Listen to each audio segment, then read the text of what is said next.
la confianza se construye a partir de normas y acuerdos, diríamos, preestablecidos, que nosotros tenemos que hacer las cosas en base a los acuerdos previos, ¿verdad? O lo que hemos definido. Incluso alguna vez ustedes han firmado algún contrato de telefonía o algo donde dice, y aceptamos por buena las cuentas del otro y cualquier diferencia la aplicaremos en los tribunales de Guatemala y todo, porque de alguna forma pues se está poniendo de que se entiende que podrían haber diferencias y cómo resolverlos.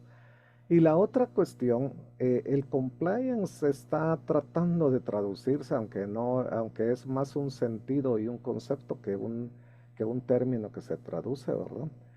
A la cuestión de lo de decir la integridad o cómo se hacen las cuestiones en base a un código, ¿verdad? O a alguna norma previa, ¿no? Entonces, eh, la ética en la vida profesional como agente de cambio. Yo siempre le pregunto a los residentes, y les pregunto yo a ustedes o les pregunto a los externos, ¿tú alguna vez has visto algún residente mentir cuando estás pasando visita? Desde cuando ustedes fueron externos en la medicina o en algún lugar, ¿has visto mentir a alguien, algún profesional? Y entonces es ahí donde toda la gente me dice que sí, ¿verdad? No estoy preguntando en qué rotación ni dónde. Pero ¿por qué necesariamente mentimos cuando nosotros tendríamos que verlo desde el punto de vista filosófico de que nosotros lo que tenemos que buscar es la verdad? Sí, o sea, la verdad es una cuestión de una búsqueda que tendríamos que buscar nosotros.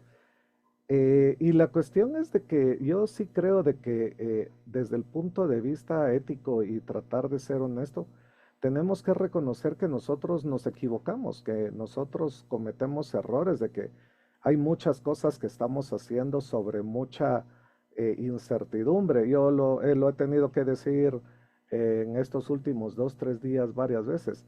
Yo no tengo problema con tolerar la incertidumbre. Lo que a mí me molesta es la ambigüedad. O sea, hasta la Biblia cuestiona a la gente de doble ánimo, ¿verdad? Gente que dice una cosa y hace otra, o los sepulcros blanqueados que se dicen también, ¿va? O sea, lamentablemente nosotros, yo sé, y no voy a cuestionar a la sociedad ni voy a decir la gente, sino que a lo que me voy a referir es estrictamente a la cuestión de en el mundo científico donde nosotros estamos, ¿verdad? Entonces, miren, para nosotros tenemos que ver siempre cuando nosotros tenemos que tomar decisiones éticas, tratar de ver de las cosas que nosotros hacemos es de que no sea necesaria la repetición de un proceso para que no sea necesaria una decisión, ¿sí? Porque esa comprobación muchas veces se basa en el ensayo y el error, ¿verdad? Nosotros tendríamos que analizar cuál de las decisiones que vamos a tomar, cuáles son la magnitud de las consecuencias, la probabilidad del efecto, la aceptación social, ¿verdad? O el entorno, cuál es la validez del entorno, ¿verdad? La inmediatez temporal. Y como le digo yo, sobre todo el que Bueno, si quiere la nosotros, lotería, ahí está. la Y cuestión pues es de que, podemos hacer eso. sobre todo, la cuestión de lo de poder la, tener claro, anticipar y hacernos responsables de lo que va a suceder, ¿verdad? Eso es algo importante, por eso es de que se habla la magnitud de las consecuencias. A veces la gente le tiene miedo a las consecuencias porque dice, bueno, atenta a las consecuencias, pero ustedes están acá y son exitosos porque ustedes han actuado en consecuencia en muchas cosas. O sea, las consecuencias no son malas, lo que pasa es de que a veces regateamos el hacernos responsables del efecto de las decisiones que nosotros tomamos, ¿no? Entonces hay mucha discusión y, por ejemplo, el doctor Saldaña y Eifi Roca, que trabajan en el Roosevelt, que están participando en este curso también, han tenido más dedicación a esto de la cuestión de lo que es la participación en comités de bioética. Incluso el doctor Saldaña, pues, ha formado parte del grupo de personas que hizo la revisión del código deontológico actualmente vigente del Colegio de Médicos, ¿no? Entonces, ¿cómo es que nosotros llegamos? al aprendizaje de nuestra carrera. Lamentablemente la educación que nosotros tenemos está basada en conceptos estáticos, ¿verdad? O sea, ven ustedes de que nosotros no tenemos una enseñanza de cómo hacer un comportamiento, de sistemas de comportamiento o de atención, sino que todo lo estudiamos basado en la historia, en la repetición de la repetición de la repetición. Y por eso es de que a veces nos cuesta entender los libros porque cuando nosotros leemos los libros y ponen un cuadro muy florido, esa es la descripción de muchas cosas que salieron bien y mal.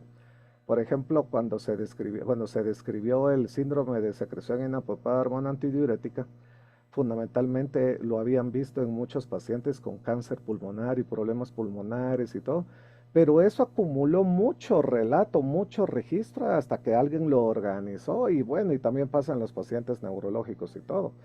Entonces, el tratar de llegar a nosotros, de que cuando nosotros estamos viendo en la práctica clínica de que todo va a llegar a estar tal como está en el libro, no es real, ¿verdad?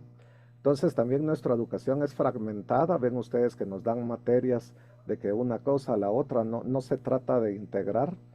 Cuando hablo yo de fragmentada, pues estoy hablando de las diferentes materias por partes, pues nos lo dividen hasta por especialidades, ¿verdad? O sea, y eso lo ven ustedes de que las especialidades son reduccionistas o son organocéntricas, ¿verdad? El cardiólogo solo le ve el corazón, ¿verdad?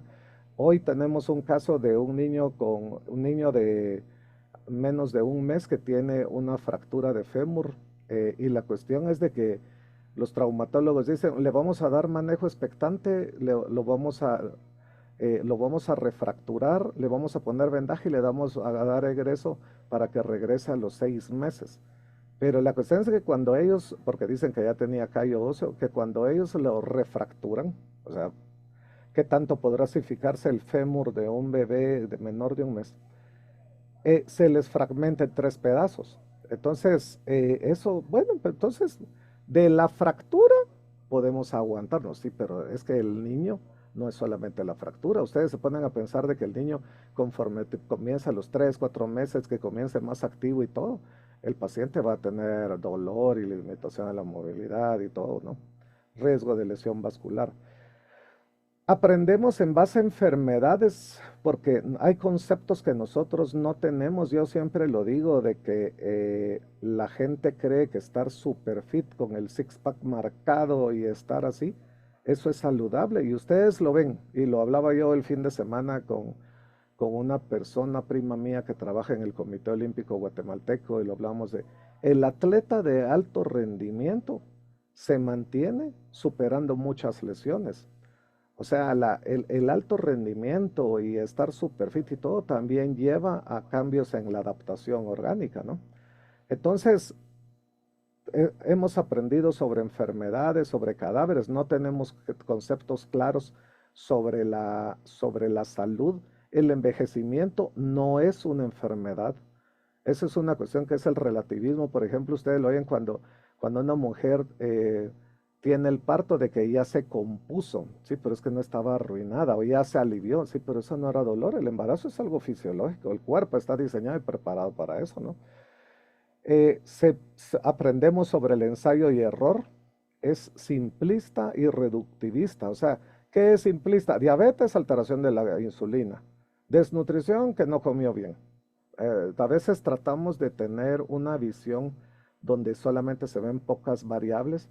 Es autoritaria porque no se promueve el disenso.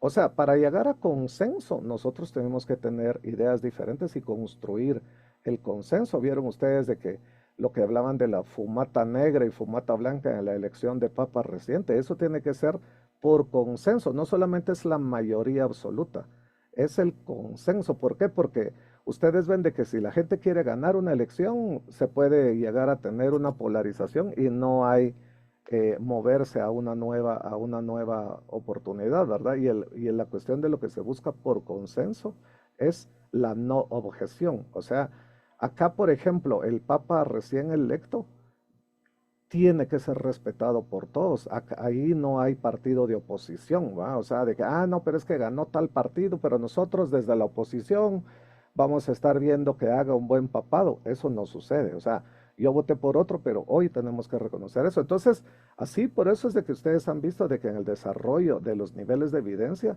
están los niveles de las reuniones de expertos, las recomendaciones de expertos que lo hacen en base al consenso, que a veces, por ejemplo, cuando uno dice lo del consenso de expertos, sí, pero ¿qué define un experto?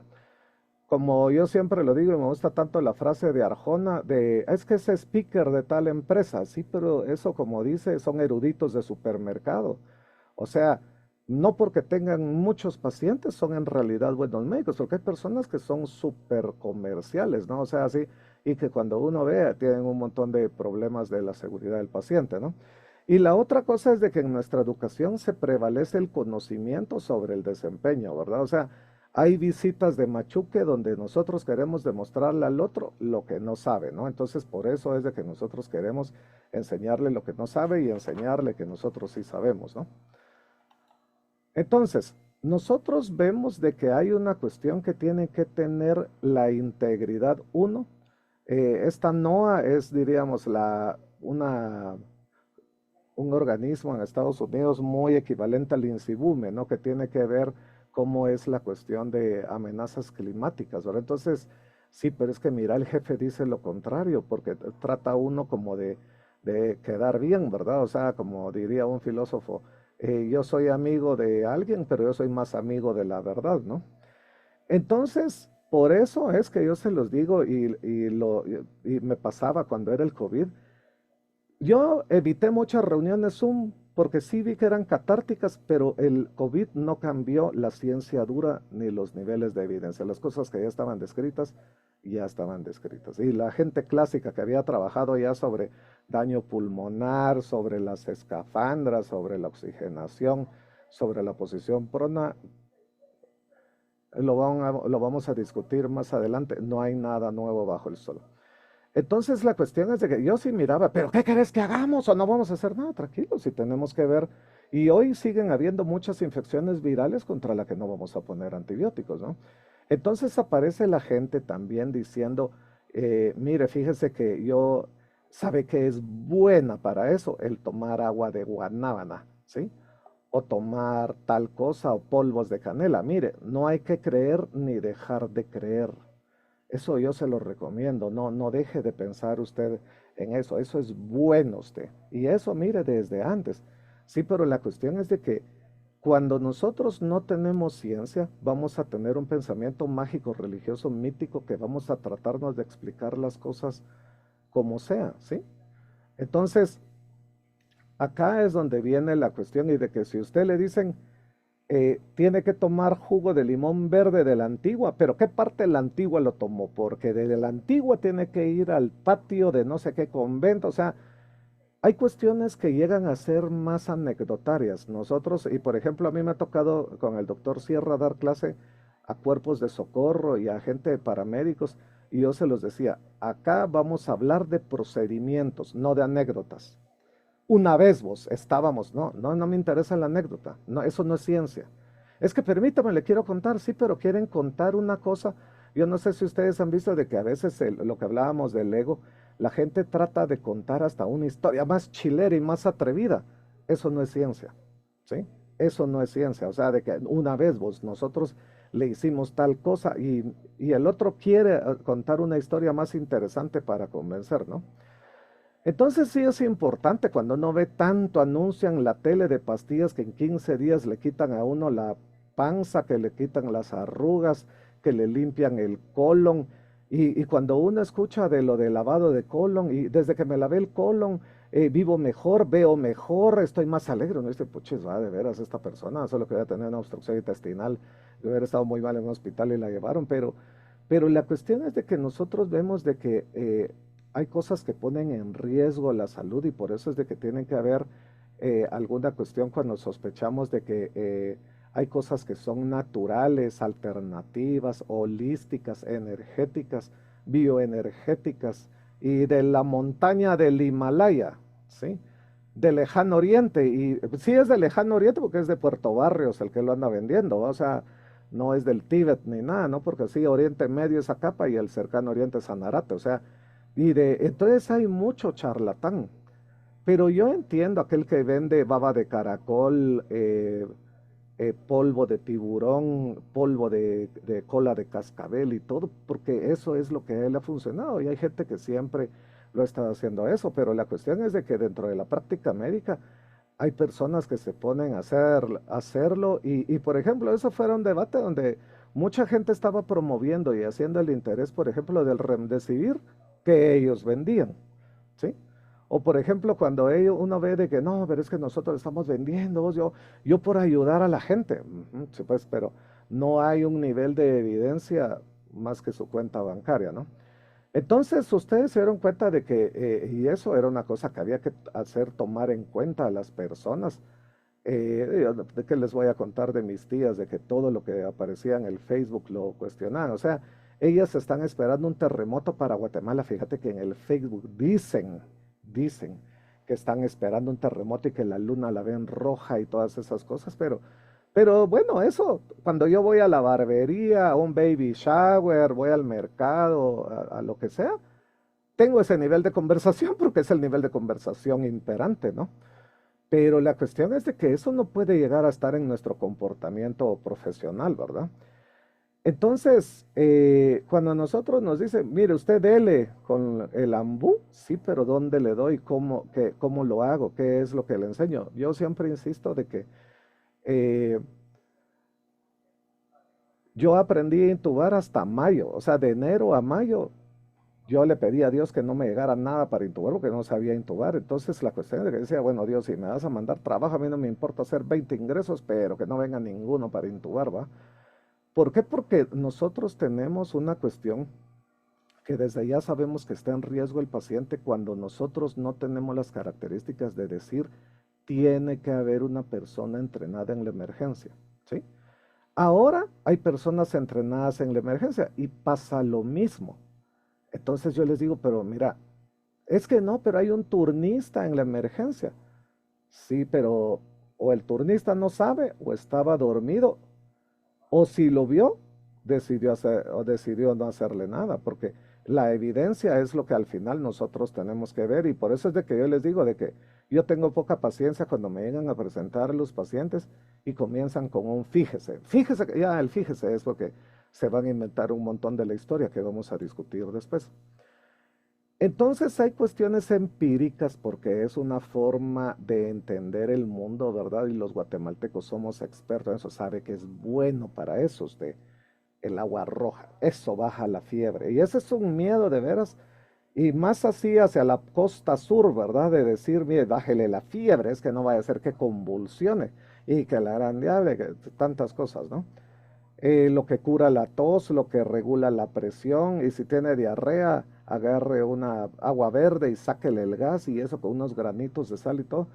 Pero como se los digo yo, es muy anecdotario, ¿va? Y así como esta de vos un trago necesitas vos. Y yo no sé si ustedes lo vieron, era la pregunta más recurrente con lo de la vacuna del COVID y cualquier tratamiento, pero puedo tomar, puedo echarme un trago, vos qué pensás, que no sé qué, que no sé qué. O sea, porque es algo que trata como de las personas de aterrizarlo hacia el mundo en el que están, ¿no? O sea, hacia el nivel en el que están. Y la forma de entenderlo. ¿Cuál ha sido, diríamos, lo que mejor se ha podido ver de lo de la ciencia? El hombre llega a la luna. ¿Se imaginan ustedes de que el hombre pudo llegar a la luna?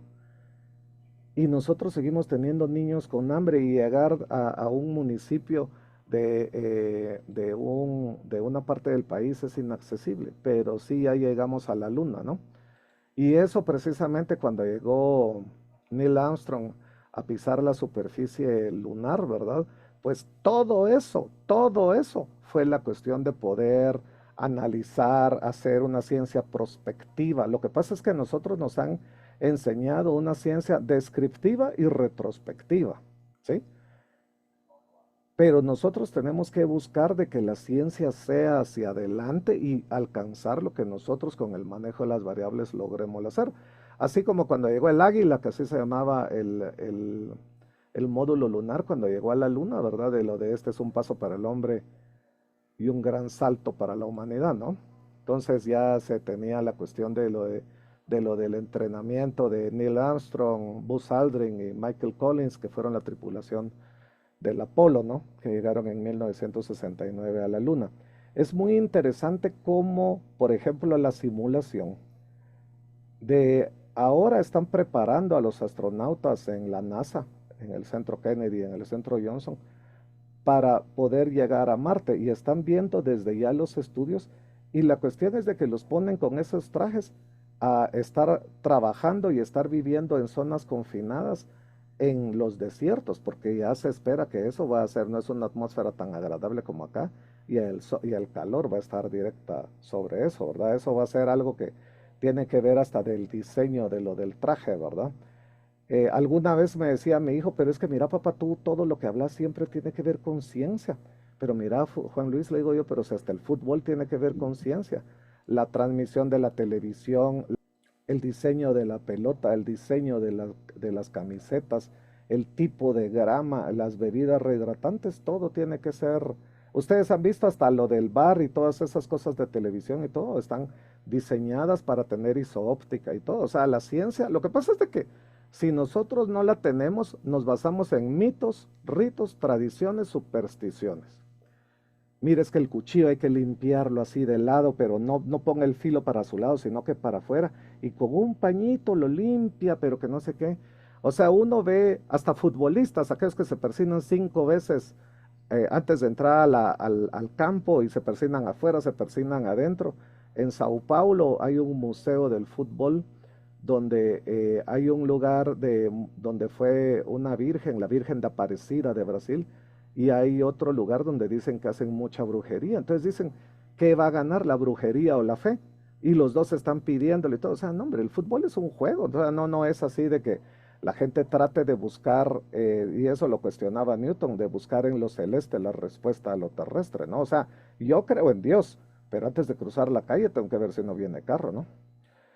Entonces, pero antes de que el hombre llegara a la luna, y así como la visión que están haciendo prospectiva de tener a los astronautas en condiciones lo más similar de lo que se está obteniendo en Marte, que puede estar en los desiertos, pues empezaron a mandar seres vivos al espacio, ¿verdad? Entonces, así como si ustedes se recuerdan en las pinturas clásicas de los mineros, entraban a las minas en Europa con un canario, ¿verdad? Para ver si el canario se moría, pues era seña de que había poco oxígeno, ¿verdad? Y eso les daba chance de poder salir, ¿verdad? Esta es Laika, una perrita que fue la primera que salió al espacio, ¿verdad? Laika fue el primer Kang en orbitar a bordo del Sputnik 2 en 1967. Miren ustedes, en 1969 fue que el hombre llegó a la Luna. Falleció entre las 5 y 7 horas debido al estrés y colapso térmico. En 1998 en Moscú, un científico, Gasenko, dijo, cuanto más tiempo pasa, más culpable me siento. No hemos aprendido nada desde aquella misión para justificar la muerte de un perro. O sea, eso es una de las cosas en donde tenemos que ver nosotros de que tenemos responsabilidad de eso. Ya después del experimento de Laika, se tuvo a Belka y Strelka, que ya para 1960 tuvieron la oportunidad de estar en el espacio un día, darle vueltas a la Tierra, ¿verdad? A bordo del Sputnik 5 y pudieron volver a regresar sanos, ¿verdad? Pero eso fue el predecesor la primera persona en el espacio, el cosmonauta ruso Yuri Gagarin, ¿verdad? Que él fue el primero en el espacio, ¿verdad? Una persona reconocida mundialmente. Pero lo que pasa es de que nosotros reconocemos más, es más familiar y también por la influencia de la Guerra Fría a la misión del Apolo que llegó a la Luna, ¿verdad? Pero también este cuate tuvo que ir a arriesgar el pellejo arriba porque ya sabía lo que le pasó a Laika. Mejoraron las condiciones para Belka y Strelka, pero no sabíamos si en realidad eso iba a ser una cuestión de adaptación ya para un ser humano, el consumo de oxígeno y todo, que era diferente, ¿verdad? Y bueno, Yuri Gagarin regresó a la Tierra y vivió muchos años más, ¿verdad? Pero miren ustedes, esto fue hace poco en Barcelona, ¿sí? Esto fue un envío que hizo una agencia europea de base en Londres para un laboratorio derivado de la Universidad de Barcelona para poder hacer en 38 perritos Beagles experimentos acerca del tratamiento de enfermedades de la colágena y dar algunas cosas, ¿verdad? Y la cuestión es de que pareciera de todo lo que nosotros vemos en los hospitales, de que tuvieron que decir, no los vamos a llamar por su nombre ni les vamos a poner nombre, para nosotros solo va a ser un número. Por favor, no se encariñen con ellos, y era lo que decían así de lo de, no sé si ustedes se recuerdan de Monster Inc., cuando dice, no le digas un nombre porque ya te vas a encariñar, entonces mejor sé impersonal y mejor no le digas, porque si ustedes le dicen a este perrito, vos 32 vení, el perrito va a reconocer eso y va a moverle la cola, ¿verdad? O sea, era la cuestión de tener una deprivación en donde no tuviera un vínculo y que solamente fuera un sujeto de estudio, un animal de estudio. Y la cuestión es de que por eso es de que consideraron que era muy cruel, porque la cuestión es de que solamente los estaban induciendo enfermedad, estaban haciendo pruebas de medicamentos y después de eso los tenían que sí o sí sacrificar para valorar cómo estaba toda la cuestión del colágeno a nivel de las articulaciones, de las coronarias y todo, ¿no? Entonces, miren, de manera tradicional nosotros nos recordamos de que se habla de los jinetes del Apocalipsis, ¿verdad? Que eran algo que eran muy temidos, ¿verdad? Los describen así en la descripción del Apocalipsis, hasta da cuscús leerlo, ¿verdad? De cuando describen a la muerte, no, perdón, cuando describen a la peste, la enfermedad, el hambre.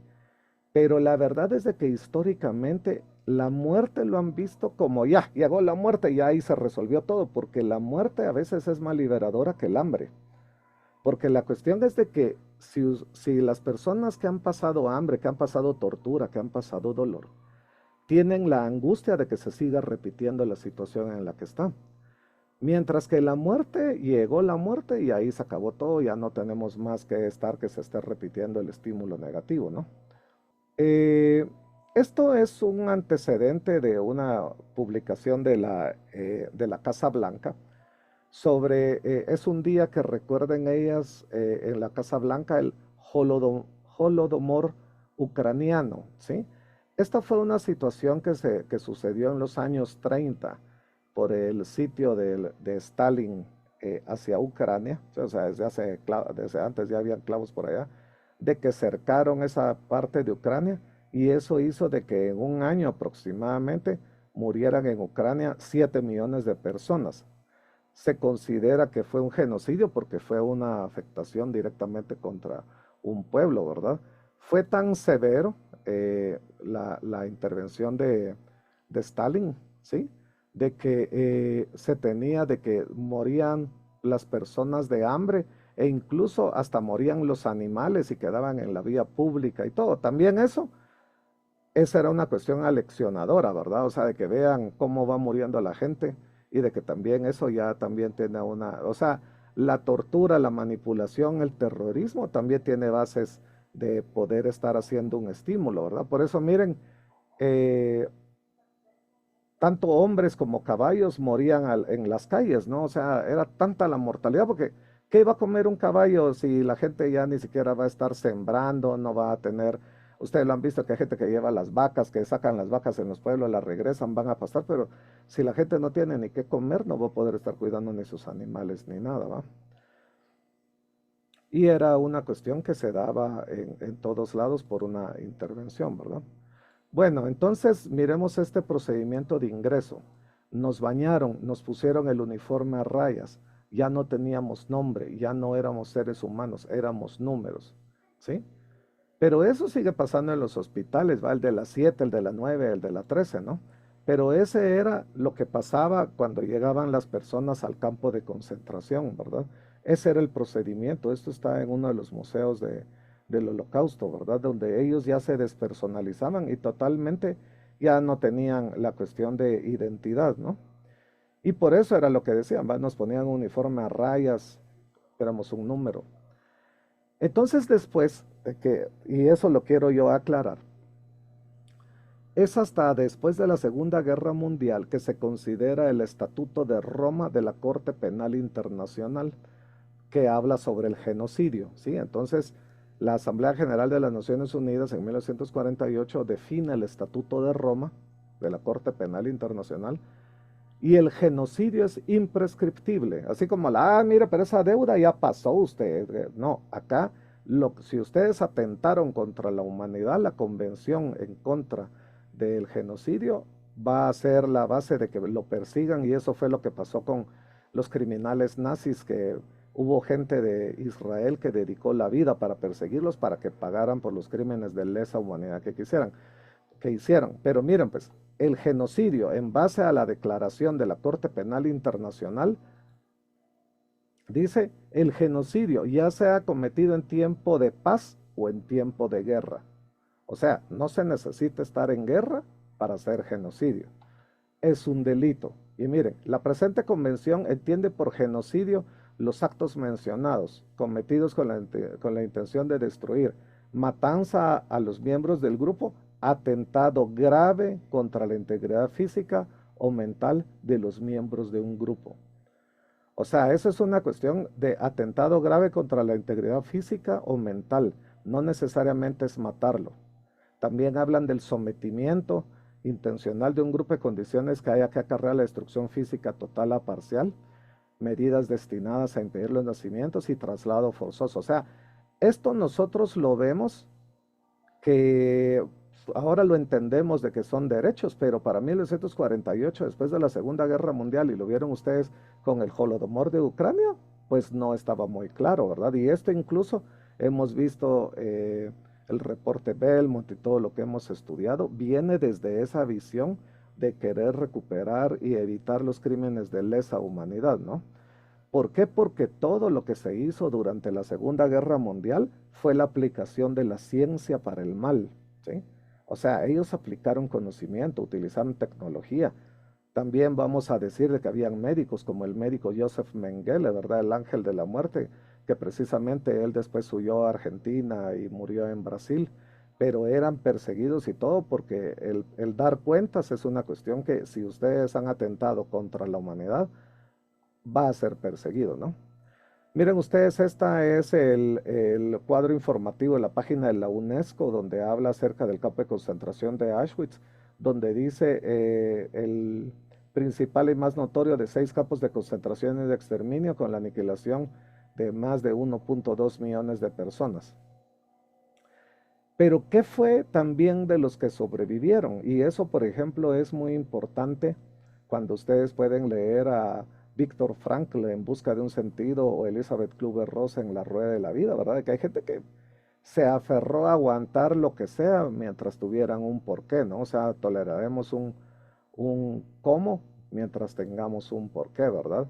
Y la cuestión es de que sucedió de que fue tanta la gente que ya era muy difícil poderlos identificar. Hubieron muchos niños que no solamente tuvieron la deprivación nutricional, sino que fueron separados de sus padres, no fueron a la escuela, vacunas y todo, y muchas de estas personas. Esto, por ejemplo, es una de las cosas que se hizo adrede de antes que los rusos liberaran el campo de concentración de Auschwitz, de haber dejado descabezados a los cadáveres, ¿verdad? O sea, eso es una cosa de no saber qué cabeza va con qué cuerpo, eso de alguna forma es una cuestión como de afectar el reconocimiento y la identidad de las personas, ¿verdad? Que eso ustedes ven de que pues las personas aún en condiciones de desastres pues quieren, o desastres de avión, ¿verdad? Aún lo que puedan encontrar de sus familiares pues quieren darle sepultura, ¿verdad? Porque es una cuestión que se entiende en muchas culturas, ¿no? También las condiciones que van contra el pudor, condiciones que van contra la integridad de la persona. Por eso dice afectar.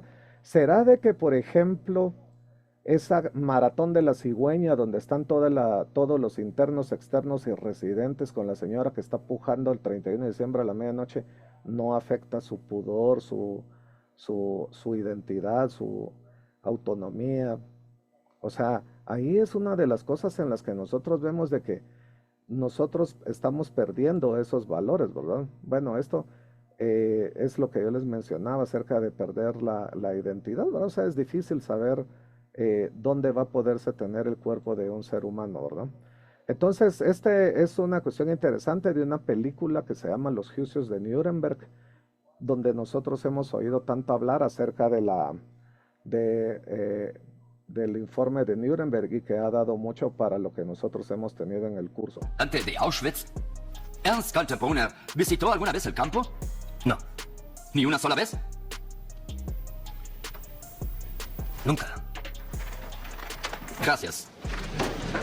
Un momento, por favor.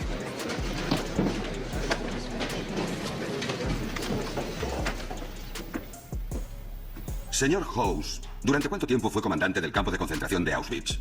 Desde el principio. ¿Y cuál era su propósito? En aquellos días, albergar a los prisioneros que estaban bajo custodia preventiva. ¿Y después de eso? Mi jefe me llamó a Berlín, el Reichsführer Himmler, fue en 1941, y me informó de que el Führer había ordenado la solución final al problema judío. No estaba seguro de lo que tenía que hacer. Adolf Eichmann me aconsejó que visitara el campo de Treblinka para aprender cómo operaban. ¿Y qué aprendió allí? La verdad es que no me impresionó. El comandante tenía que eliminar en 6 meses a 80.000 judíos utilizando monóxido de gas. Yo tenía una idea mejor. Uno de mis guardias en Auschwitz, por accidente, había olido un desinfectante químico llamado Zyklon B y se desmayó inmediatamente. Se me ocurrió que si con poca cantidad de ese producto se mataban piojos, tal vez con más mataría humanos. Lo probé con unos prisioneros de guerra soviéticos encerrados en una sala y resultó. Tardaron en morir entre 3 y 15 minutos.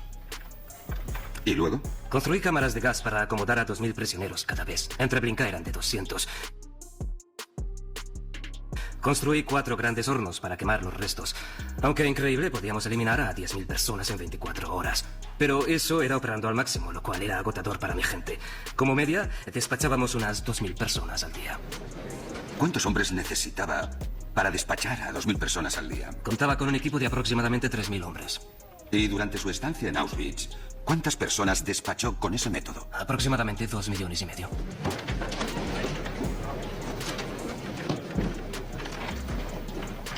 No haré más preguntas. Me gustaría dejar algo claro.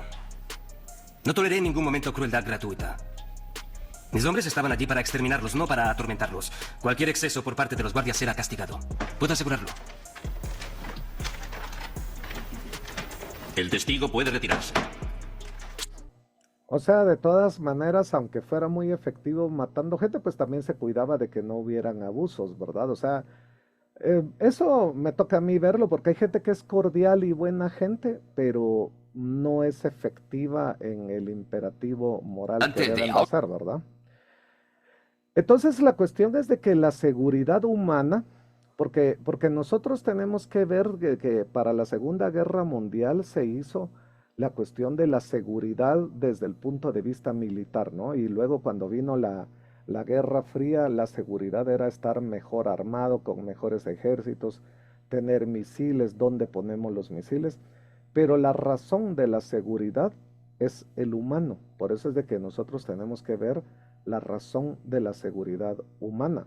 Incluso en la simulación o en la educación, nosotros lo que debemos de promover es lo que se llama la seguridad psicológica, de que la persona puede estar en un entorno en el cual pueda tener la cuestión de lo de aprender. Es cierto, de que las personas, porque también como se hace más común, y lo que hablábamos desde el inicio, un entorno de mentira y de conveniencia, pues la gente por supervivencia aprende a hacer el menor esfuerzo y echarle la culpa a alguien más. Ese no fue mi clavo, no me mira, no se trata de culpa, se trata de responsabilidad.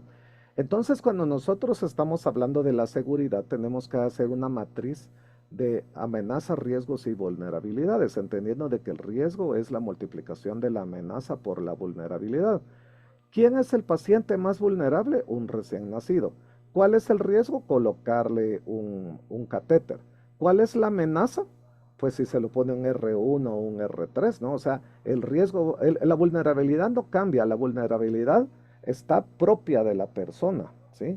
Propia de la persona y no es culpa de él, como decía Analia en su conferencia, cuando decía, los pacientes no tienen obligaciones, los pacientes tienen derechos, nosotros tenemos que velar, como decía Nahuel, hablaba Diana y hablaba también Adrián, por los grupos vulnerables. Bueno, y también Analia habló de eso, ¿verdad? Los grupos vulnerables, asegurarnos de que los principios de autonomía, justicia y todo lo que hemos hablado, no tengamos nosotros desproporcionadamente las amenazas, ¿verdad? Y El riesgo, ustedes saben que hay riesgos positivos y hay riesgos negativos, o sea, vamos a hablar de la oportunidad, sí, pero nosotros tenemos que asegurar de que el beneficio sea superior que el riesgo de que es algo negativo, ¿verdad? Muchas veces se piden estudios diagnósticos o cosas así, solo es que quiero presentar el caso y quiero documentarlo bien, o sea, nosotros no debiéramos hacer eso, ¿no?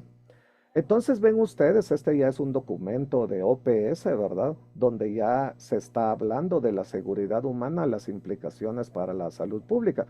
Y ustedes se dieron cuenta de lo que es las vacunas en el mundo, la importancia de todo mundo estar vacunado, ¿verdad? ¿Qué impacto tienen los demás? No solamente es una decisión individual, sino que pasa por la cuestión de lo de la ventaja hacia todos desde el punto de vista de salud pública, ¿no?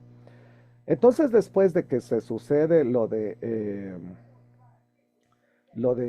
los juicios de Nuremberg y que se condenó todo eso que habían hecho los nazis y todo, pues ustedes se recuerdan que cuando se da el estudio de Alabama de Tuskegee, eh, las personas de raza negra no eran reconocidas como ciudadanos, ¿verdad? O sea, no estaban ellos basados en derechos, ¿no?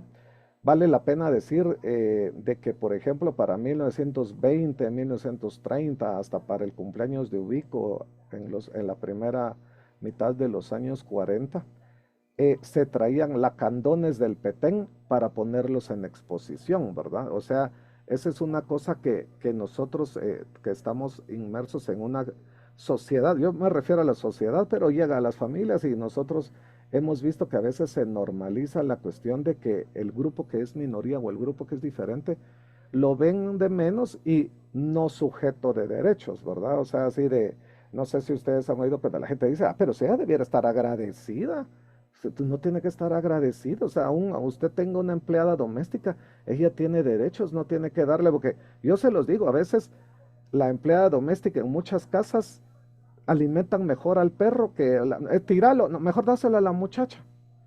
O sea, hay cuestiones y cuando las personas crecen en una sociedad, hay una tesis muy interesante de la sirvienta en Guatemala, de un doctorado de sociología, de antropología social, de la hermana de una intensivista, la doctora Sara Cumes, solo me recuerdo el nombre del antropólogo, apellido Cumes Simón, porque es hermana de Sarita, habla sobre la cuestión de cómo sucede en las casas ladinas la relación de poder y de protección hacia las empleadas domésticas, ¿no? O sea, entonces cuando nosotros estamos en una sociedad donde la muchacha, la chacha, la cholera, la María, el Mingo, el Juan, nosotros aprendemos a verlos como seres de segunda. Cuando nosotros somos un grupo de personas privilegiadas, estudiamos medicina y llegamos a los hospitales, donde es esa gente la que hay que atender, el concepto que se trae muchas veces antes. Yo no estoy diciendo de todos, y lo reconozco que ustedes no son así, pero es muy común que la gente vea de menos y sin derechos a las personas que están en los hospitales. ¿Por qué? Mano, pero si así, este es como, como el que saca la basura, como el que tal. Entonces, esa es una cuestión que en este país, yo de veras vuelvo a decirlo, estoy muy, muy contento de estar concluyendo este curso y lo especial es agradecer a la licenciada Lili y al doctor Sotomora por la oportunidad de autorizarlo y poderlo hacer, ¿verdad? Esto, yo les digo de que no hemos terminado de pasar todos los videos a YouTube porque son videos largos y la cuestión es de que entran a revisión, como tiene muchas imágenes, ¿no? Así como esta, YouTube hace una revisión de que no tenga derechos de autor y que no está pirateando las cosas y todo, ¿no? Entonces ustedes saben lo que sucedió en Alabama sobre la cuestión de inocular a estas personas que todavía no eran reconocidas como ciudadanos y que, bueno, se recuerdan después de Martin Luther King y todo el movimiento de los derechos civiles, de inocularles sífilis y luego darles tratamiento. Pero cuando se empezaron a enterar, pues empiezan a buscar una población que no reclamara tanto, ¿no? Esta es una foto del patio del manicomio de Guatemala, ¿no? Donde en esa época se tenía la cuestión de que estas personas, muchas de ellas estaban solas, abandonadas. También habían opositores políticos, ¿verdad? No necesariamente era que estuvieran no era que estuvieran, bueno, tal vez estaban locos porque estaban pidiendo cambios, derechos humanos, pero en esa época, durante el gobierno del presidente Dígoras Fuentes, pues eso durante la cuestión militar y después de la Guerra Fría, donde se hace una fortalecimiento de la contrainsurgencia, pues eso sí era estar loco, ¿no?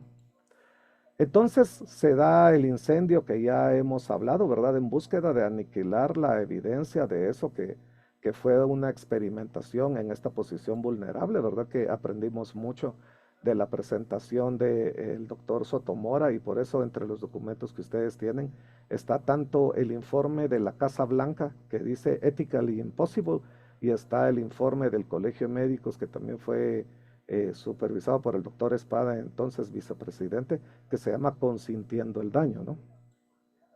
Y este fue la cobertura de prensa, ¿no? La cuestión de la indignación de la sociedad, de este incendio, lo que hablaba el doctor Sotomora acerca de que se consideró que había sido una plancha la que produjo nada más eso, ¿verdad? Pero no va la evidencia de eso y los hallazgos, ¿verdad? Que se dio de la destrucción principalmente de donde estaba esta población tan vulnerable, ¿no? Eh, Se dio mucho de que quedaron atrapados, algunos lograron salir adelante. Eh, el incendio que dejó a tener mucha, eso pues, repercutió en todo el mundo, ¿no? Miren, este es un periódico de España donde habla de cientos de asilados en el manicomio nacional guatemalteco, o sea, eso, estamos hablando del año 60, ¿verdad? O sea, eso no había Twitter ni nada, pero sí se daba la cuestión de que sí llegó a tener mucho impacto, ¿no? Y miren ustedes, todavía el día de hoy está algo manchada esta placa, ¿verdad?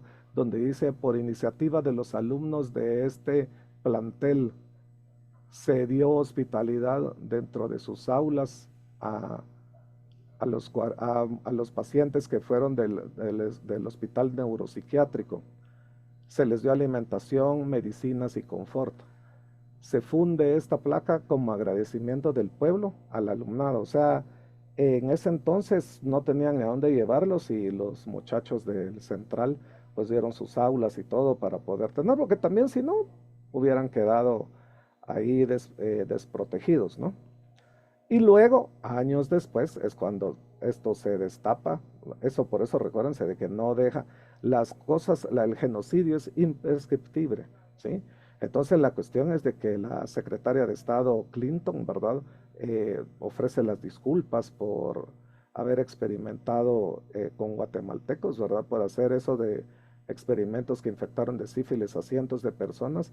Y hoy esto está en las publicaciones más importantes del mundo. O sea, eso es una de las cosas en donde si la gente cuando ve lo de Tuskegee, Alabama, lo ven como una cuestión deplorable, esto cada vez lo están estudiando más y para mí era muy, muy importante que nosotros estuviéramos muy conscientes de esto y enterados, porque es una de las cosas que es uno de los esqueletos en el closet de la historia de Guatemala, ¿verdad? Entonces ustedes ven de que tanto que el que esté en publicaciones internacionales, las agencias noticiosas del mundo, periódicos de Inglaterra, hablando de la situación que se dio esto. Casi eso fue en los 40 y eso fue en el tiempo del presidente Colón, prácticamente 70 años después. 70 años después hay que reconocer que las cosas no se hicieron bien. 70 años después. Miren ustedes, esto a mí me apasionó cuando yo era externo de la ginecología en 1994. Me impactó y la obstetricia de aquel entonces era la cuarta edición, 1996, ahora va por la 26 edición, la obstetricia de Williams, ¿sí? Y que yo siempre lo decía acerca de cuando uno lee la adaptación materna al embarazo. Y miren, es una cosa que los capítulos clásicos, estas son fotos de la 26 edición en inglés, donde habla de que es tremendamente difícil poder hacer estudios de evaluar las deficiencias nutricionales en las embarazadas porque no son éticas, ¿sí?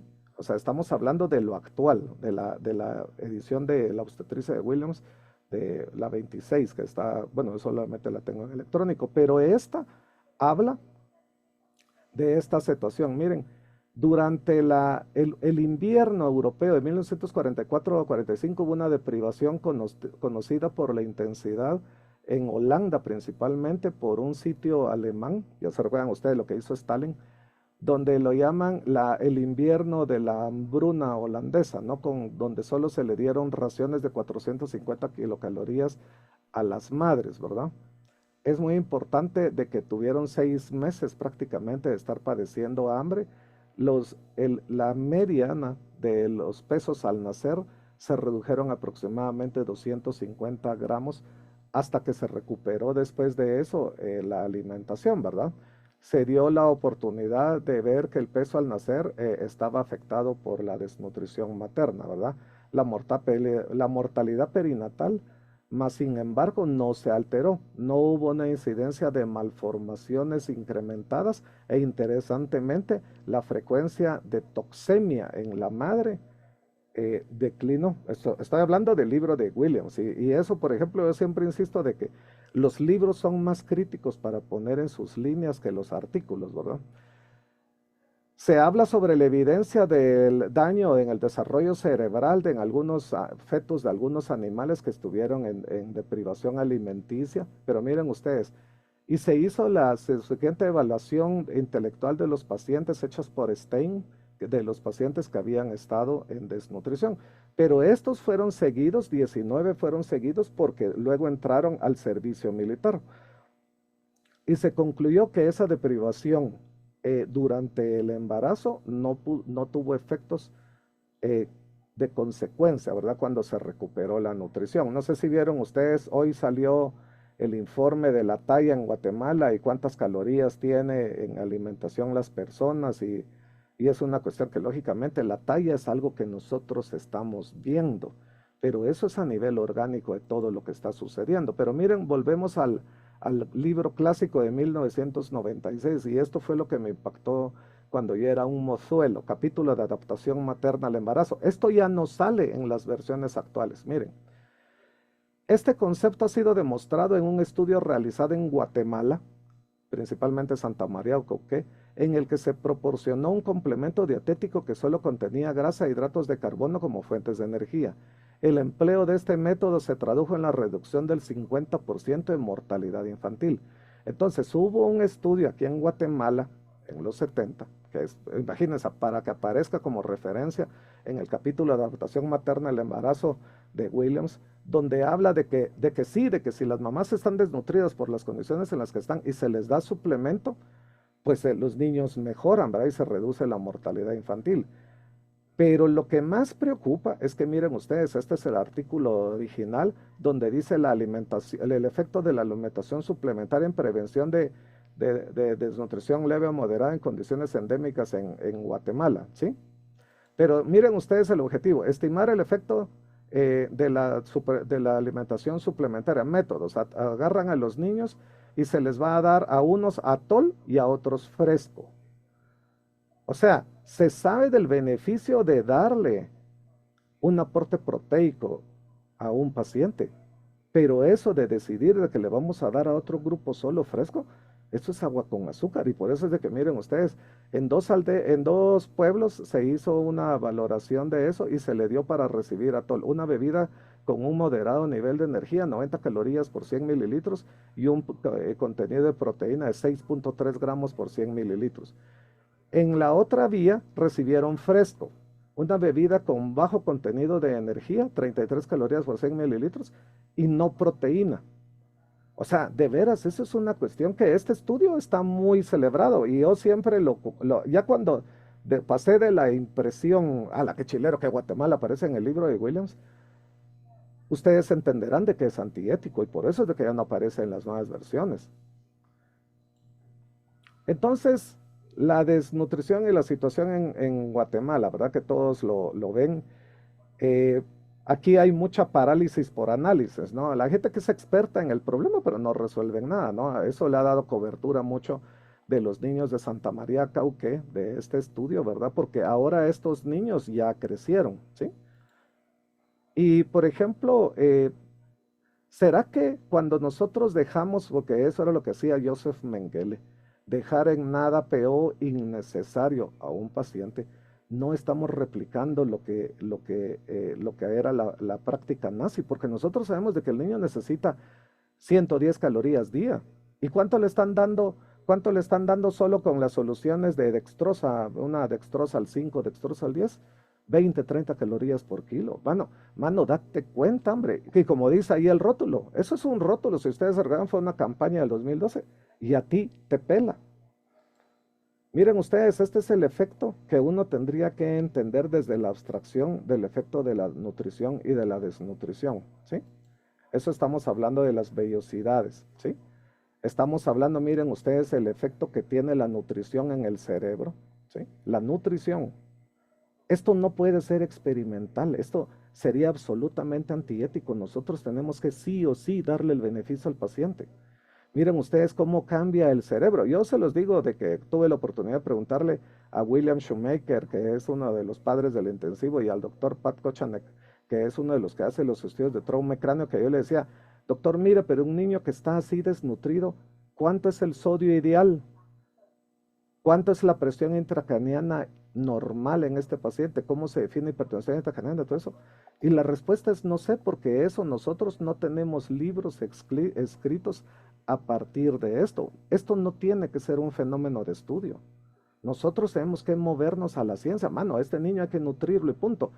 Cuando el doctor Garrow y Pike en 1960 en Jamaica pusieron un centro de recuperación nutricional, tuvieron problemas por una tormenta y movieron a los niños que estaban desnutridos a Canadá, a un lugar muy rural. O sea, no cambió su entorno de llevarlo a una ciudad como Toronto o algo, pero solamente con nutrirlo, los niños mejoraron su desempeño intelectual un montón, porque ustedes saben de que el alimentarlo, ese cambio estructural que nosotros estamos viendo en el cerebro, le cambia la capacidad de aprendizaje y la calidad de vida a las personas, ¿no? Entonces, por ejemplo, esta foto es lo que nosotros podríamos verlo desde individuos. Y la cuestión es de que yo lo comparo. Este niño, pues es un niño que está en las presentaciones de desnutrición y ella es mi hija. Hoy mi hija es universitaria, 22 años, pero ¿será que eso de veras necesitamos estudiar el problema para poder anticipar cuál es el efecto y las consecuencias de lo que nosotros estamos haciendo o dejando de hacer?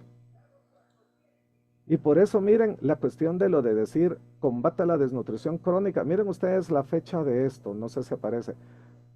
2 de diciembre del 2011. El combate a la desnutrición crónica duraría 80 años. Sí, pero mire, estamos en el 2015 y ya llevaríamos 14. Ya estaríamos hablando casi de la quinta parte, pero ¿qué hemos hecho? Y esa es una de las cosas en donde nosotros tenemos que ver, como dicen la gente que está peleando contra el cambio climático y la deforestación. Yo lo aplico al monitoreo de los pacientes del intensivo de el mejor momento para plantar un árbol fue hace 20 años. El segundo momento es hoy. No tenemos que dejar que las cosas pasen, porque eso al final es la cuestión de lo de las variables. Entonces acá viene, ya habíamos hablado de los 4 jinetes del apocalipsis, ¿verdad? De la guerra, el hambre, la peste, la muerte, y ahora apareció un quinto jinete, ¿verdad? Que es la desinformación. Miren ustedes, esta es la página 15 del Códice de Dresde, donde este es un augurio, ¿sí? El augurio habla de unas fechas y de que si ustedes hacen la siembra, el resultado es la muerte, ¿sí? Este es puch. Y miren ustedes, este está, la piel le dibujaron puntitos, así como ustedes ven en el mango o el banano cuando se está empezando a pasar que le parecen puntitos, y le dibujaron el ano expuesto. Eso es como para representar de que este hiede, ¿va? Que está con las prominencias. Eso sí, del otro lado hay un augurio, está, si tú haces esto y esto, el resultado es la diosa maya Itzamna, ¿no? De la diosa maya de la vida, de la fertilidad. Y así nosotros tenemos en nuestro día lo que hablan de Lots Radio, ¿sí? Donde dice, mano, si vos le revertís el choque, la probabilidad que te sobreviva te va a 10 a 1. entrale, mano. No, no, nadie te asegura el éxito, pero entrale a eso. El revertir el choque y el abordaje basado en guías y normas de guías de sepsis, el curso de reanimación, te mejora. Es más positivo el efecto de hacer las cosas bien que no hacerlo, ¿sí? El no hacerlo tiene un impacto, pero nosotros podemos apostar a ganar, ¿no? Y eso ha hecho, miren ustedes cómo fue la cirugía cardíaca, la evolución. En 1955 la mortalidad de la totorología de Fallot era el 40%. Ahora cero en los últimos 10 años en los Estados Unidos. Antes la mortalidad de la CIB en Estados Unidos era el 25%, ahora no se les mueren. Hipoplasia el ventrículo izquierdo, antes se les moría el 100%, ahora es menos del 10%. Todos los diagnósticos, antes padecer del corazón, 1 de cada 3 se morían, ahora es el 2%. Pero eso requiere el estar haciendo el análisis y como dicen, el análisis iterativo, estar analizando de ver cómo mejoramos, ¿no? Miren ustedes, este es cómo se hicieron estudios controlados sobre sepsis. ¿Cuántos trials se desarrollaron comparando protocolos de antitoxina de hacer una intervención contra placebo? Y miren los resultados. La mortalidad placebo 35-35. Inhibidor de interleuquina 35-31, antibradiquinina 36-39, antifactor agregador de plaquetas 50-45. O sea, todas estas al final, miren ustedes cuando dice todos los estudios de todas las cosas que se han estudiado, estos casi 12,000 pacientes, la mortalidad de placebo y la mortalidad en terapia al final era la misma. O sea, no muestra una diferencia estadísticamente significativa. Pero esto usted me va a decir, no, mano, pero eso es una diapositiva antigua. Estas son de las últimas que se han tenido sobre la que habla de la siguiente generación de los estudios, de los ensayos de sepsis, ¿no? De los trials, qué hacer sobre la proteína C recombinante humana, ¿verdad? Y estudios dirigidos por el doctor Dellinger, Jean-Louis Vincent, que son uno de los gurús reconocidos de cuidado intensivo, ¿verdad? Y la cuestión es de que, mire, todas las cosas se siguen estudiando. Esteroides a altas dosis, esteroides a bajas dosis, y hagamos, y yo siempre lo insisto, agua, azúcar y limón va a dar limonada. Limón, agua y azúcar va a dar limonada. O sea, también a veces la gente se basa en la cuestión de lo de los eventos, pero nosotros tenemos que entender que es como se llama en filosofía el evento de la naturaleza, ¿sí? Si nosotros estuviéramos de cómo se suceden los eventos y que cada vez que llegue a un punto de decisión pudiera ser un sí o un no, al final se va a tener una distribución normal, ¿sí? Véanlo acá. He construido este tablero de Galton utilizando clavos, lapiceros y tiras de goma eva. Cuando dejamos caer las bolitas desde la parte superior, estas se van encontrando con los clavos y pasarán por la derecha o por la izquierda con una probabilidad del 50%. Antes de entrar en la ranura, cada bolita habrá pasado por 16 clavos y por lo tanto habrá tenido que escoger 16 veces entre derecha e izquierda. Por eso pasa esto cuando colocamos una campana de Gauss encima de las ranuras. Para llegar a las ranuras de los extremos solo hay un camino posible, que consiste en ir siempre a la derecha o siempre a la izquierda. Pero cuanto más centrada esté una ranura, habrá más caminos posibles para que una bolita llegue hasta ahí. Por eso, cuando hayan caído todas, las bolitas formarán siempre el perfil aproximado de la campana de Gauss. Y esto perjudica a mis residentes porque cuando yo ya conozco esto, ay papito, me querés babosear a mí, yo ya sé cómo va a ser las tendencias acá, mano. Acá se repiten las cosas y las cosas se repiten mal. Yo digo de las tesis cuando dicen, está conclusiones y recomendaciones. Recomendamos seguir haciendo estudios como este, pero si está mal hecho, va a llegar a la misma conclusión. O sea, nosotros cuando analizamos el comportamiento, que si ustedes ven, y vamos a hablar más adelante, no es al azar, sino que es la repetición del comportamiento de variables, al final va a tener un comportamiento, esa es la naturaleza. Y ustedes van a ver, miren, la normalidad, la campana de Gauss y todo, la frecuencia, las medidas de tendencia central, están metidas en todo, están en la vida cotidiana, ¿sí?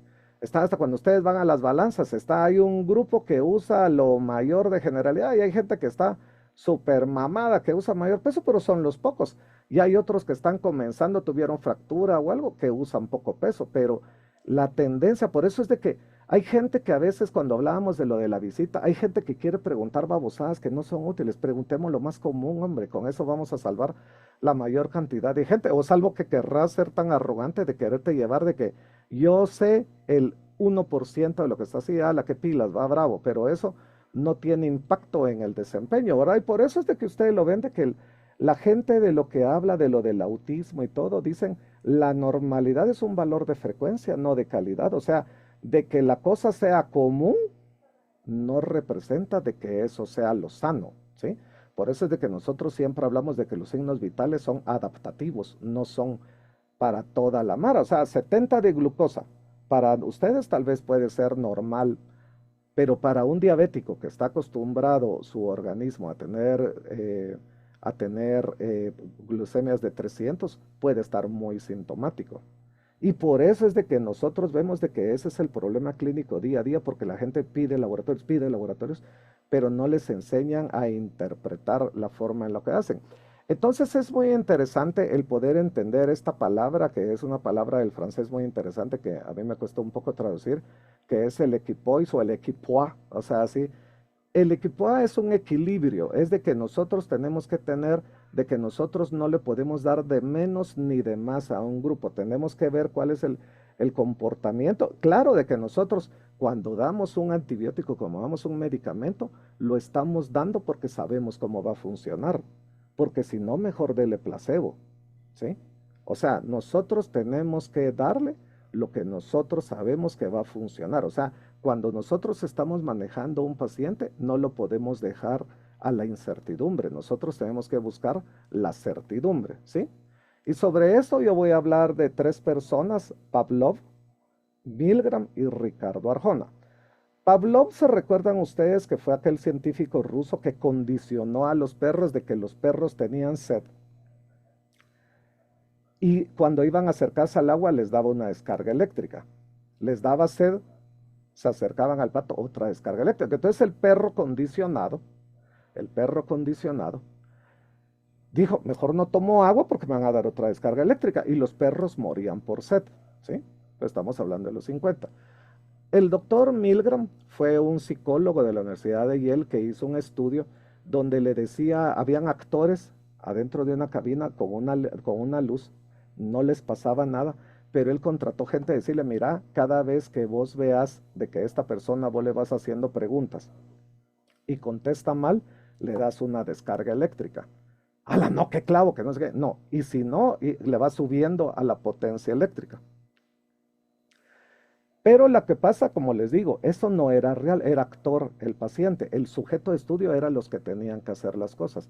Y la conclusión del experimento Milgram es de la que la gente es buena mientras la están viendo. Cuando estaban solos, las personas hacían más preguntas y le iban subiendo el voltaje. Y en vez de decir, pucha, yo mejor no le voy a subir el voltaje porque ahorita nadie me está viendo. La gente quería ver cómo respondía y era un comportamiento cruel.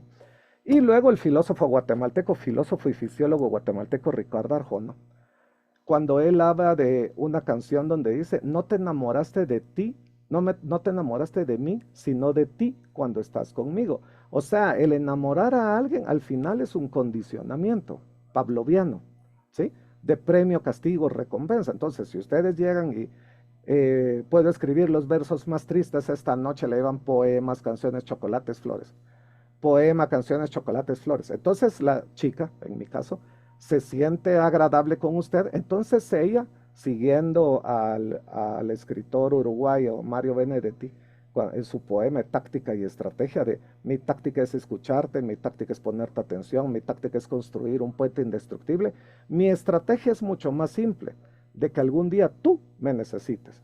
O sea, hacer sentir bien a la chava, para que la chava algún día diga, yo no quiero estar sin él. O sea, es condicionarlo, ¿verdad? Entonces, los perros de Pavlov, ¿verdad? Que nosotros ya hemos estudiado. Y miren ustedes, esto es una cosa importante. Cuando estamos hablando de las descargas eléctricas, parecieran algo del pasado, pero se llegó a utilizar el electrochoque en la práctica médica, ¿sí? Y la cuestión es de que, miren, todavía en el día de hoy se sigue escribiendo, ¿sí?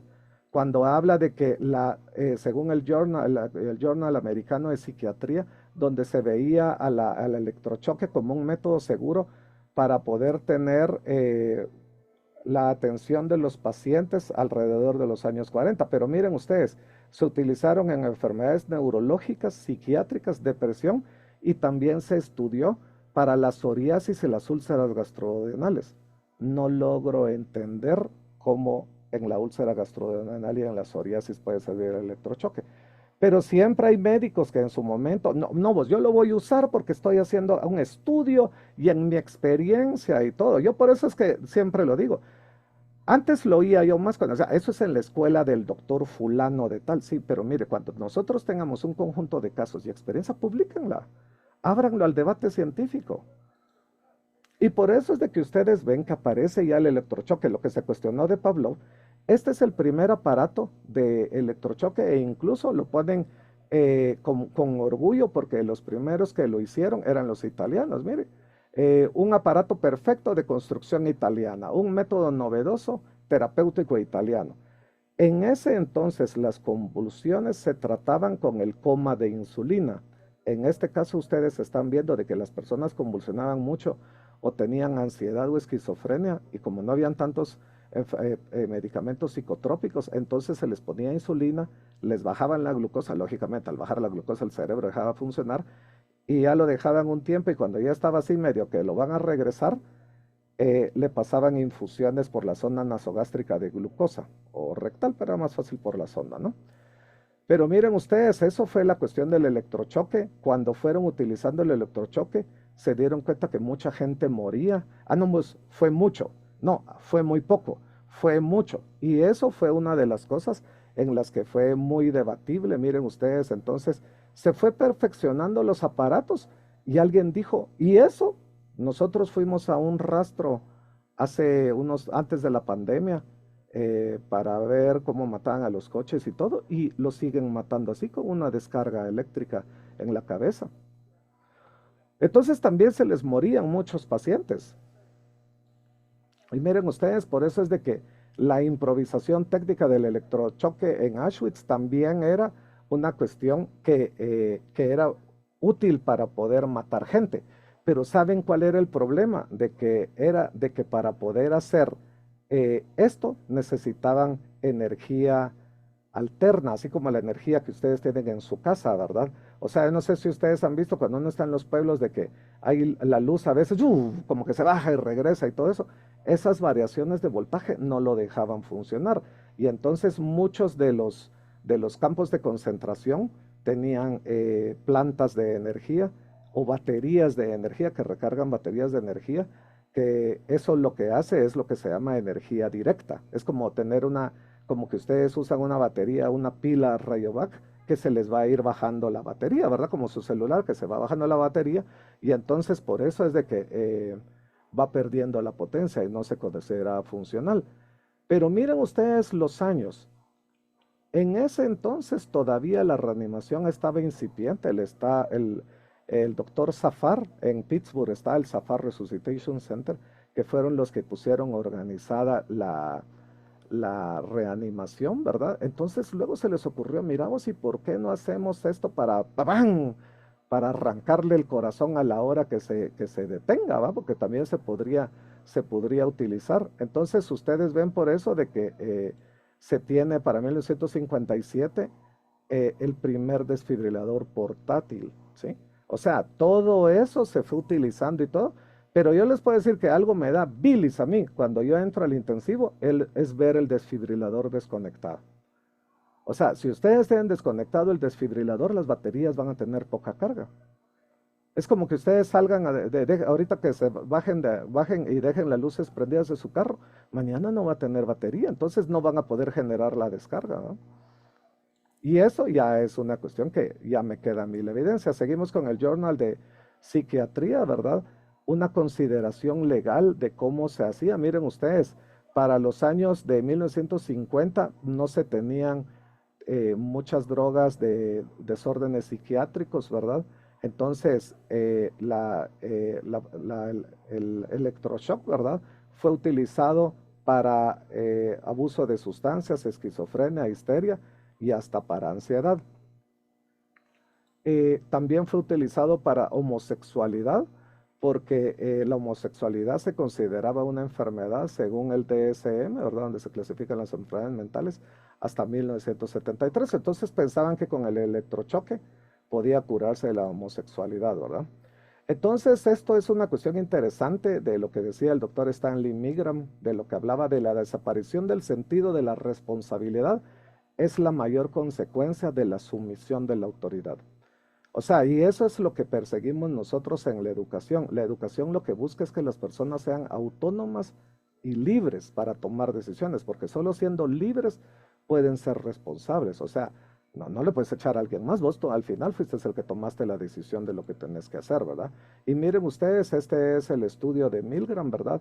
Donde se dan cuenta de que, por ejemplo, los voltajes que se fueron utilizando de 15, 30, 40, fue 0, 0, 0, 0, y la gente, los investigadores, empezaron a ver cuando estaban solos de ponerle los voltajes más altos a pesar de que estaban clasificados como leve, moderado, fuerte, muy fuerte, intenso, extremadamente intenso, peligro, choque severo, y el otro solo tenía las X y la gente lo llegaba hasta ahí. Como le digo, esto nunca puso en riesgo a las personas porque no tenían conectado nada. Sí tenían cables, pero no estaban conectados.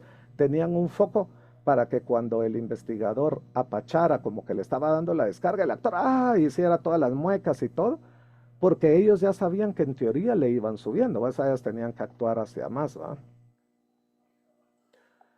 Pero miren ustedes, hoy todavía se utiliza los principios estos del electrochoque de una forma tal vez un poco más común, como las armas taser, ¿verdad? Que ustedes ven que están siendo muy difundidas. Incluso miren ustedes, Amnistía Internacional considera de que debe considerarse con el mismo criterio como una arma de fuego, de que tiene que tenerse mecanismos de control y rendición de cuentas, porque cuando la usan con cualquier persona, considerándolo un arma no letal, no tenemos la certeza de qué le va a pasar. No sabemos si las personas tienen problemas cardíacos, tienen algo, o de que sí en realidad se utilice esto y que pueda tener, y que no pueda, que pueda dejar de respirar, convulsione o incluso fallezca, ¿verdad? Entonces, un experimento es una pregunta que le hacemos a la naturaleza, por eso es de que se llama el estado de naturaleza, para saber cómo o por qué suceden los fenómenos naturales. La pregunta se hace a través de variables independientes y la naturaleza nos responde a través del valor que registramos de las variables dependientes, o sea, de las cosas que nosotros tenemos control. Pero también, por ejemplo, miren, a veces las personas aún teniendo eso de las cuestiones de variables dependientes y dependientes, tratan de ver lo que dicen un volado, así de tirar una moneda al aire y decir, bueno, cara o escudo, y miremos qué onda, ¿va? O sea, así, se hizo una guía de bioética, que era una copia de un documento en México, ¿verdad? Con el que se trataba de poder hacer como un protocolo para la decisión de cómo ingresar a los pacientes de COVID, ¿verdad? Entonces la cuestión es de que ya no se utilizaba, por eso es de que lo habían hablado, un artículo basura como referencia bibliográfica. O sea, por eso es de que cuando me dicen, es que lo leí en internet. ¿En dónde? En internet, no me recuerdo dónde. Incluso a mí, yo me recuerdo de que yo tenía un residente que no leía inglés. Yo no estoy diciendo de que el inglés sea, de que no hayan mentiras en inglés, van a ver que lo vamos a ver más adelante. Pero la cuestión es de que, fíjese que en la Universidad del Nordeste, o en la Universidad de tal, sí, pero ¿dónde queda del Nordeste? ¿De dónde? Solo dice Nordeste. Sí, pero ¿de dónde es esa universidad? ¿Y cómo se llama el journal donde sale? Es un artículo de una página de internet. Yo lo leí en internet. Y eso también tiene que hacerse de un análisis crítico de la literatura, ¿sí?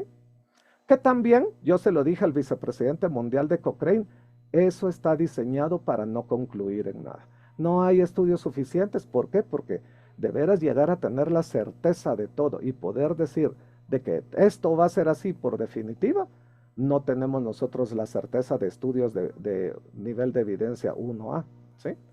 Entonces, la cuestión de priorizar jóvenes sobre los pacientes de tercera edad recomiendan los médicos, ¿verdad? Entonces, miren, mejor, venga, vamos a ver, sí, pero miren, hay personas de 70 años. Yo tuve la oportunidad de conocer al doctor Alfredo McKinney, que subió más de 1500 veces el volcán de Pacaya durante años, décadas. Subía el volcán de Pacaya todos los domingos. Entonces hay una persona de 75 años, como les digo, el envejecimiento no es una enfermedad. Hay una persona de 75 años que ha cuidado su salud, no fuma y todo eso, y puede haber una persona de mucho menor edad que es drogadicto, que entonces la toma de decisiones no se tiene que hacer en base de que, pobrecito, este viejito ya vivió, no, se trata de tener criterios claros de que, bueno, el criterio es de que vamos a ver cuál es la estabilidad fisiológica o quién llegó primero, ¿verdad? El que llegó primero, como dicen, primero en tiempo, primero en derecho, ¿verdad? Porque eso se tiene lo sesgado, ¿verdad? Incluso por eso, miren ustedes, era cuestionado en todos lados porque era una política sanitaria nacional del doctor López-Gatell, el encarnado de la salud en México en ese entonces, de que dependía del azar, ¿va? De echar un volado, ¿verdad? Y por eso es de que les digo yo de que hay mucha falsedad, incluso en publicaciones, no la van a decir en la visita. Este, por ejemplo, fue un estudio que fue muy famoso porque impactó mucho sobre la correlación del autismo y la vacuna del sarampión. Y ustedes vieron de que todo ese miedo que llegó a tener movimientos antivacuna representó muchas vidas, representa hoy un riesgo sanitario por la reemergencia del sarampión.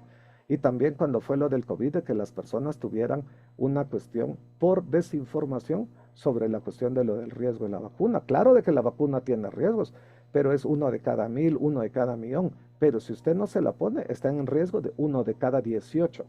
O sea, cuando nosotros tenemos el ROI o el RO, de que es el número de contagiosidad de sarampión, es de 1 de 18, es altamente contagioso. Y la gente que le da, principalmente a los grupos vulnerables, va a tener una alta mortalidad. A mí me daba pena cuando en el gobierno del Partido Patriota, ellos dejaron de vacunar contra sarampión. El doctor Gracioso y otros colegas y su servidor pertenecemos a la Comisión Nacional de Erradicación de Sarampión y Rubiola.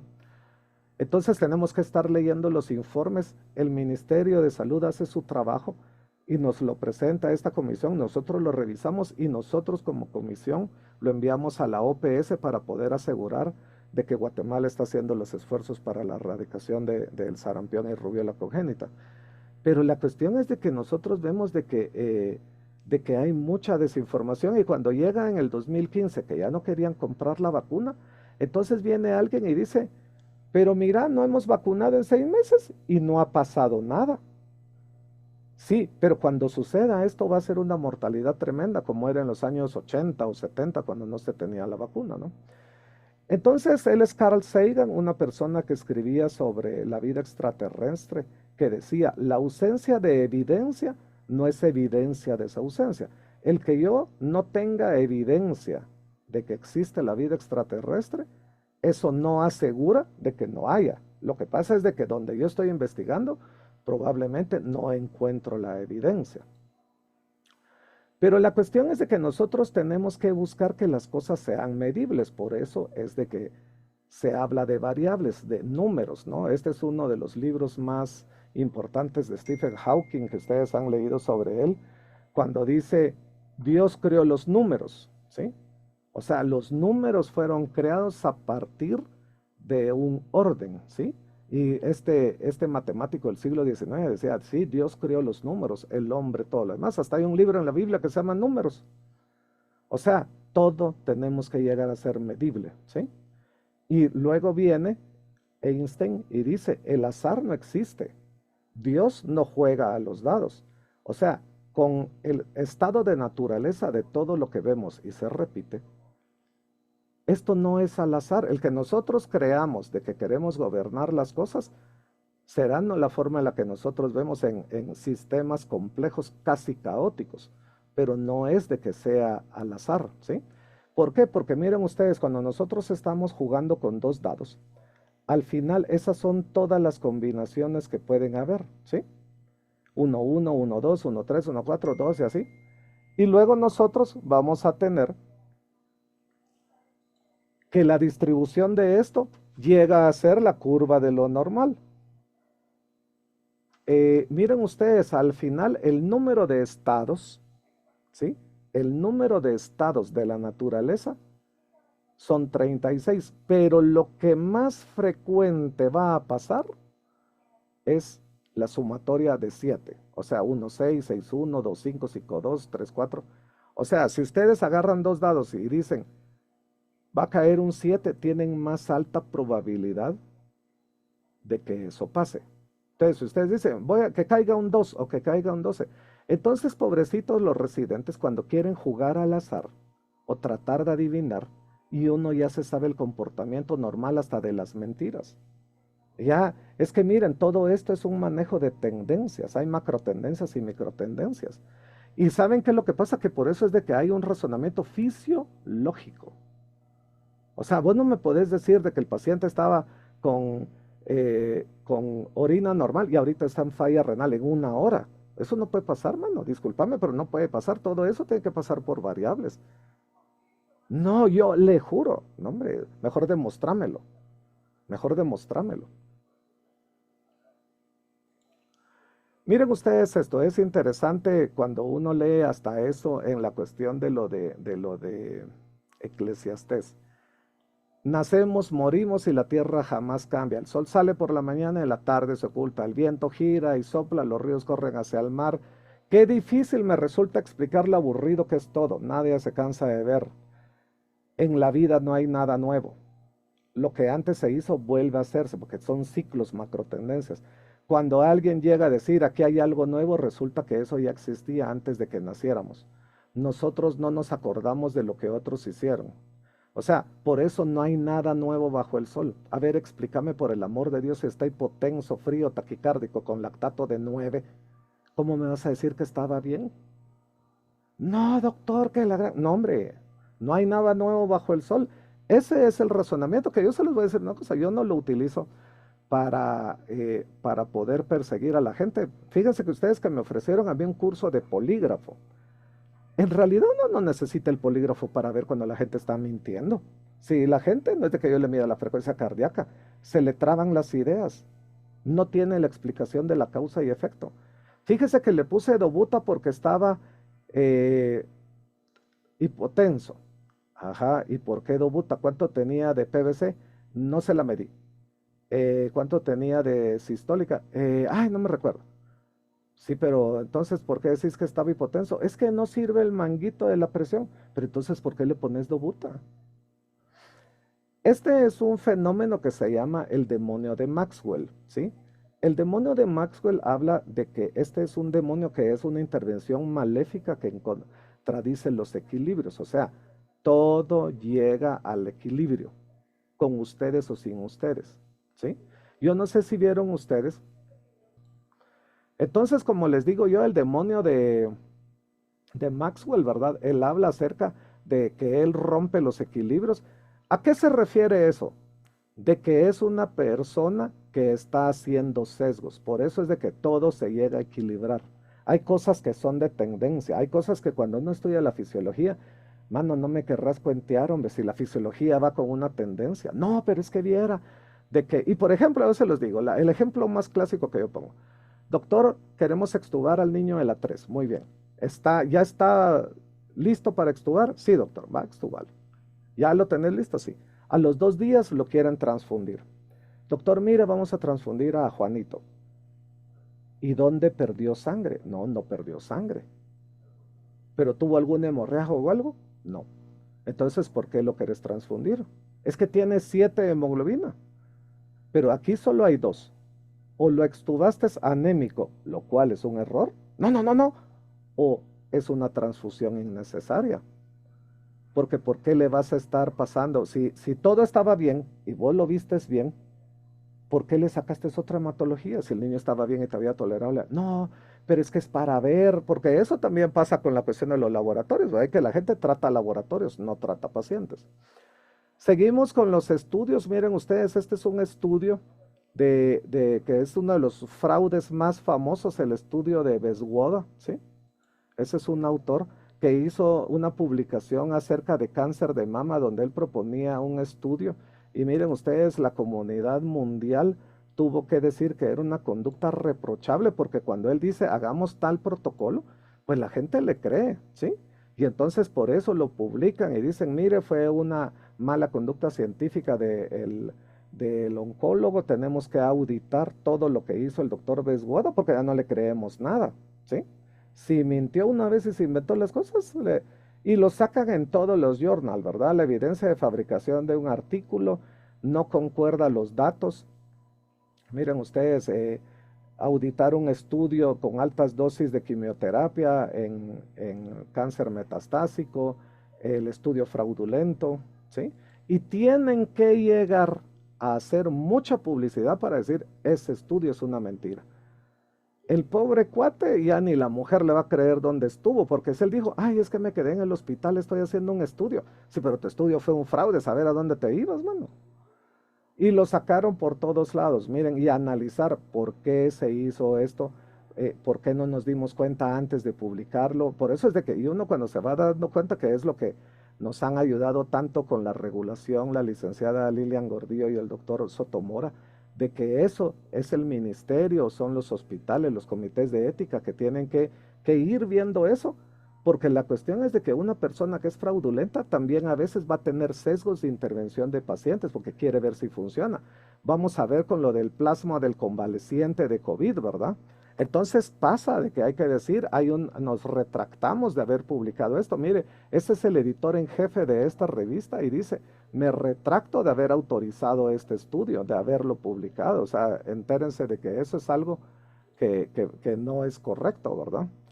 Miren ustedes, entonces llega a las noticias. Esta es una noticia del periódico La Hora, de una película que está en Netflix de los 12 hemisferios de Luca. Ya vimos la cuestión de lo del pensamiento crítico, que la gente cree cualquier cosa en las redes, a veces necesitando esperanza, ¿verdad?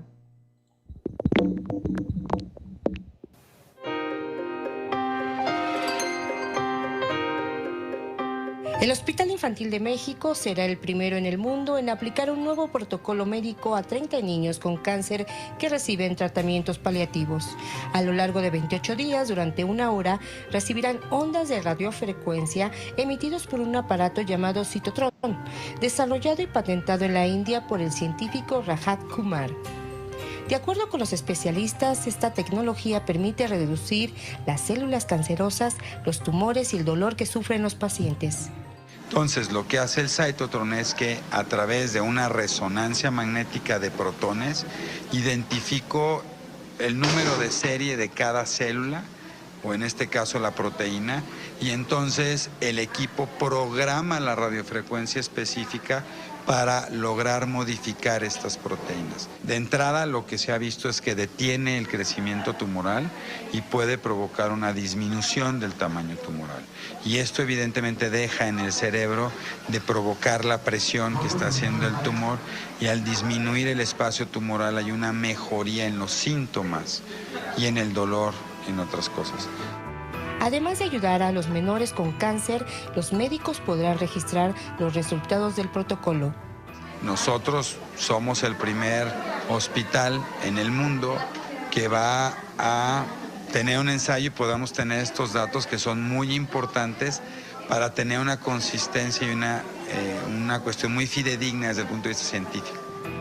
Pero en la India el Cytotron también ha permitido ayudar a pacientes con otras patologías, como por ejemplo, regenerando tejido cerebral en menores con parálisis cerebral y epilepsia refractaria de difícil control. El aparato no solo puede ayudar a que se destruyan las células, sino lo que puede hacer es activar proteínas que me ayudan a que se regeneren las células, y eso se llama regeneración. Entonces, también hay protocolos específicos que se han intentado establecer para regenerar tejidos. Y esta regeneración tisular también es algo muy novedoso porque se hace a través de esta radiofrecuencia.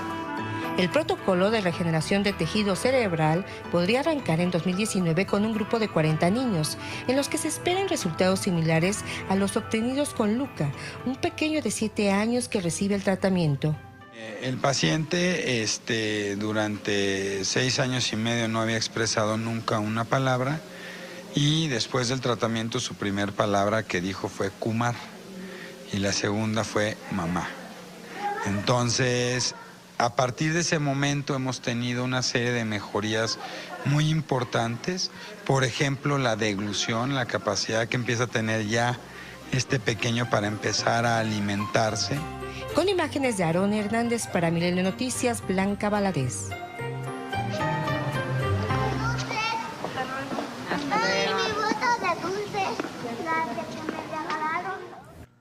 Miren, esto yo sé de que era una cuestión, pues él estaba dando una conferencia para los medios de comunicación y para la gran audiencia, ¿no? Para el público en general.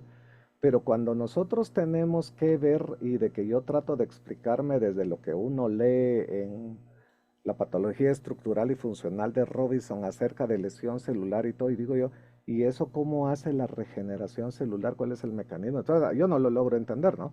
Pero eso llegó a ser una cuestión que se promovió y todo, el primer hospital en el mundo y todo. Y luego viene un fuerte comunicado médico que advierte sobre el uso. No todo es como sale en la película de los hemisferios de Luca, ¿sí? Y luego viene la cuestión de retractarse en todas las cosas, ¿verdad? Pero miren ustedes, el editor en jefe se ha retractado del artículo. Después de la publicación de que el editor hizo la llamada de atención sobre el estudio del Hospital Infantil de México, le escribió a todos los autores acerca de que no había tenido la aprobación ética correcta para dirigir el estudio. Los autores Álvarez Amado, Silvia Hidalgo y Juan Carlos aceptaron de retraerse de eso, ¿verdad? Y otras personas no publicaron, ¿va? Entonces eso también es una cuestión donde uno tiene que hacerse responsable de las consecuencias, ¿no? Y luego salen todas las noticias. Lo vieron que primero sale en Milenio Noticias y luego ya comienzan todos los periódicos a sacar de que no hay avances significativos. Mire, eso tampoco funciona como parece, porque la gente también ya estaba viendo al médico como que no, mire, es que llevarlo a la clínica de él es como llevarlo con Mashimón, él es milagroso, ¿va? Que no sé qué. Y miren ustedes, comienzan a publicarlo en todos lados de la retracción del estudio y empiecen a buscarlo. Aquí está, para que la gente sepa de que eso no tiene nivel de evidencia y principalmente que fue una mala conducta ética, ¿verdad? Cuando dice una misconducta ética, ¿verdad? Se publica, mire pues, se publica y se disemina con la cuestión de que se retractan de él, ¿verdad? Para que la gente pueda tener, también hacen publicidad de la cosa que no está bien, ¿verdad? Incluso miren, esto es de una publicación oficial del Hospital Infantil de México, el director en funciones de esto, ex profesor del doctor Roca, del doctor Saldaña y mí, el doctor Chávez, Adrián Chávez, donde dice que nos permitimos comunicarles que este equipo ya no cuenta con el aval de una autoridad sanitaria nacional ni internacional. Queremos aclarar de que el Instituto Nacional de Salud no presta servicio de eso y el doctor que estaba haciendo y promoviéndolo ya no trabaja en este hospital desde hace rato, ¿va? En México, un estudio realizado en el Hospital Infantil Federico Gómez fue retractado, y aquí se los pongo. Se le informó al editor que los autores no contaban con la aprobación ética adecuada para realizar el estudio. Se sabe que desde el 2021 ya no se utiliza ese aparato en el Hospital Infantil de México. La Sociedad Mexicana de Neurología Pediátrica emitió este comunicado a raíz de la película, y hasta el momento no hay ensayos clínicos que demuestren que dispositivos como el Cytotron cumplen con los estándares de seguridad y eficacia para mejorar la conectividad neuronal a corto plazo. Por ello, reafirman su compromiso con la promoción de las prácticas clínicas basadas en evidencia y rechazan cualquier acto de desinformación que pueda afectar la salud de los pacientes. También nos recuerda el comunicado que el tratamiento debe ser multidisciplinario. Además de un pediatra, debe haber un neuropediatra, un terapeuta ocupacional, un ortopedista, psicólogos, trabajadores sociales, logópedas, y que los 4 pilares básicos para la parálisis cerebral infantil son la cirugía, los medicamentos, la ortesis y la terapia física y ocupacional. No estamos ante una enfermedad en la que no podamos hacer absolutamente nada. Sí hay muchas terapias que se muestran mejoría, ninguna nos va a dar el máximo de mejoría, pero todas individualizando, personalizando, nos pueden mejorar la vida de los niños. Ven ustedes, no es necesario de atacar a nadie, solamente es el debate de las ideas, la comprobación de las hipótesis. En México. Y así fue la cuestión de lo de la cura italiana contra el coronavirus del plasma de convaleciente. Y la cuestión es de que luego el doctor se suicida. ¿Por qué? Porque la cuestión es de que, miren, hay muchas personas que sueñan con el Nobel en medicina y yo voy a salvar y yo lo que yo haga y que me voy a dedicar. No, hombre, y la cuestión es de que son personas que tratan de construir un castillo de ego del conocimiento, pero que tiene cimientos endebles porque no tienen fundamento. Entonces la cuestión es de que luego cuando comienza la cuestión de que lo empiezan a cuestionar, mira, mano, y eso, y mira vos, pero eso, que no sé qué, lo que vos mostraste es que fue un boom, puede llegar a tremenda frustración y hasta vergüenza profesional y académica. Y este doctor dijo, mejor me voy a suicidar, abandonar la investigación fue un golpe duro para él, porque también lo empiezan a cuestionar, ¿no? Y cada vez más ustedes ven, por ejemplo, bioquímicos duplicaron sus artículos, son artículos que empiezan a sacar así como de conclusiones. Eso pasa también con mucha gente que quiere vivir de la investigación, de que quiere seguir pagando estudios y pagando estudios para querer validar todo lo que están haciendo y todo, ¿verdad? O sea, de que por más que se repitan las cosas, va a tener ya el comportamiento que se sabe. Y si no es así, pues si algo no se valida, por ejemplo, de que tenemos un paciente que tiene infecciones a repetición, pidámosle VIH, negativo, repetíselo. Bueno, ya le hicimos uno, negativo, repetíselo. Es que fíjese que ya tuvimos un caso, anécdotas, ¿va? Siempre anécdotas, en el que hasta en la prueba 17 le salió positivo el VIH. Sí, pero ¿por qué no le crees a 16 negativos? Entonces, miren ustedes, la replicación prueba que los hallazgos son estadísticamente improbables. Sí, o sea, hay cosas que yo como eso se los digo, miren, el científico tiene que ser, el científico y los contadores, como los de la SAT, son de variables. Eso usted que demostrarles a usted que si usted gana 1000 tiene que pagar el 15% y son 150 quetzales, punto. No, fíjese que yo tengo un cuate que usted tiene que pagar el 15%, punto. Entonces ven ustedes de que hablan acerca de la sociedad, la responsabilidad de las sociedades médicas para tener una cuestión de no publicar solamente tan fácil las cosas, solamente porque una reunión o un consenso, porque también hay influencias comerciales, ¿verdad? Miren ustedes, la agencia china de fármacos, ¿verdad? El equivalente de la FDA sancionó a 26 investigadores por conducta antiética, ¿va? O sea, no me imagino cuál es la sanción de los chinos, pero los han de ser guantán o los metieron en un chaumín, ¿va? O sea, ha de ser estricto eso de que lo cachen a uno en una conducta ética. Miren ustedes esto, este también es un razonamiento. Suspendida la pena de muerte a no encontrarle vena a un preso. Ohio cancela la ejecución de Alva Campbell después de no encontrarle vena, ¿sí? La peor pesadilla de una enfermera evita que se ejecute la pena de muerte. O sea, para que este señor estuviera en la pena de muerte es porque fue a un juicio y un jurado lo encontró culpable porque había suficiente evidencia. Por eso es de que ustedes escuchan cuando dice la duda razonable.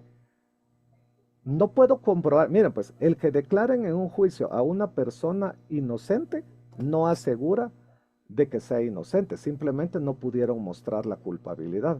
Entonces, no necesariamente es probar la inocencia, sino que con lo que sea ya duda razonable ya se avanza, ¿no?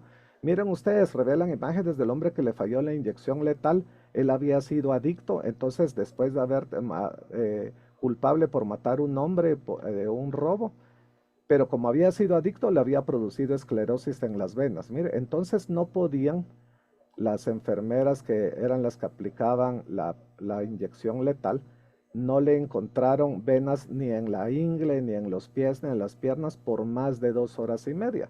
Entonces el abogado dijo, perdonen, esto es chapucero y sangriento que le causó coacción física y mental, y eso ya se considera tortura. Y se recuerdan ustedes cuando hablábamos del Estatuto de Roma acerca de las lesiones que no necesariamente tienen que producir la muerte, con que ustedes afecten la salud física y emocional, ya se considera una lesión contra la humanidad, ¿va? Total es de que le estuvieron buscando vena, no se encontró, pero tenía la sentencia de la pena de muerte. En Estados Unidos la pena de muerte puede ser por inyección letal o por la silla eléctrica, pero si en el estado donde él estaba solo está autorizada la inyección letal, no lo pueden cambiar estado para hacerle la silla eléctrica. Entonces él se salvó de la ejecución.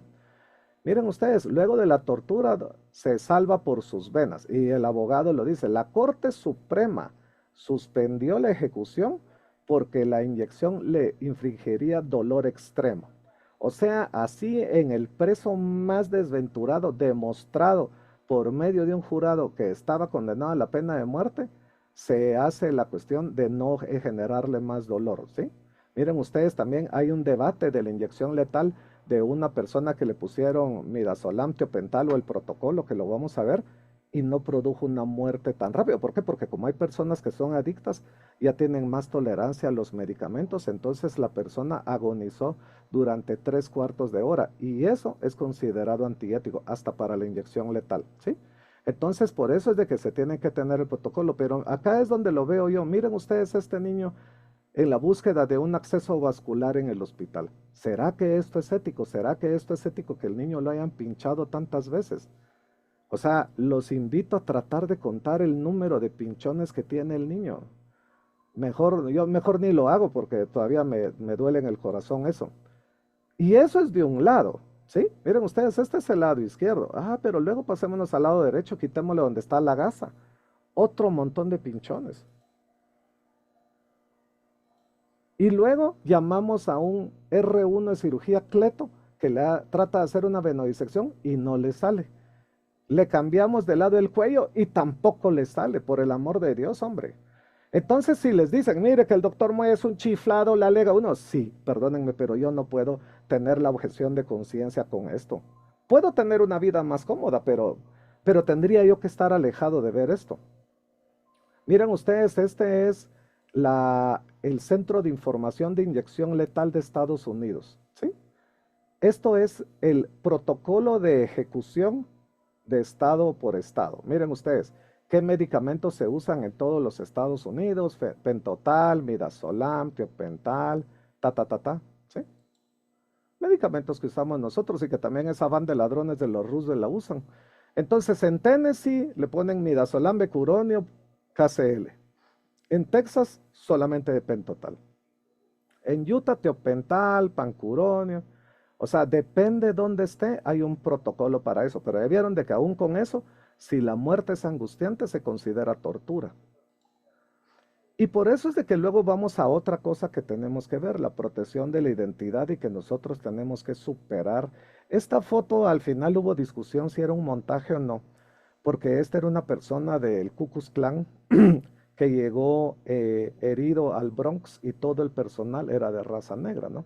O sea, los principios que nosotros tenemos tienen que superar de las guerras, si es amigo o enemigo, pero el comportamiento que nosotros tenemos que tener sobre el paciente. Miren, despidan a personal por tomarse fotos durante las operaciones.